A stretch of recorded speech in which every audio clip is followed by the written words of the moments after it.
শুভ সকাল বন্ধুরা, আশা করি আপনারা ভালোই আছেন, আমরাও ভালো আছি। সকালবেলার নাস্তা আমাদের হয়ে গেল। এখন দুপুরের জন্য রান্না বসিয়ে দিলাম। দুপুরে আজকে রান্না করব মাছের ঝোল, লাল শাক ভাজা আর ডাল আর একটু চাটনি। তো ডাল হয়ে গেছে, চাটনি হয়ে গেছে, এখন করছি মাছের ঝোল। একই মাছ, এই যে একই মাছ, রুই মাছ কি কাতল মাছ আমি ঠিক জানি না। আমি এই দুইটা মাছের মধ্যে ভীষণ কনফিউজ হয়ে যায়, কী মাছ বলে আমি চিনতে পারি না।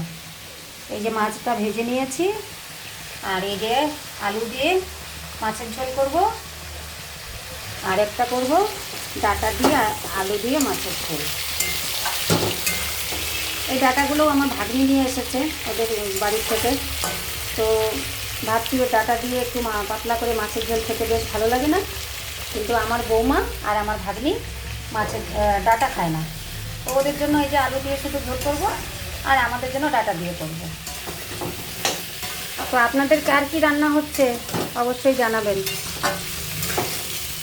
বাষট্টি পুজো তো শুরু হয়ে গেছে, তাই মাংস টাংস খাওয়া হবে না, এখন শুধু মাছই খাওয়া হবে।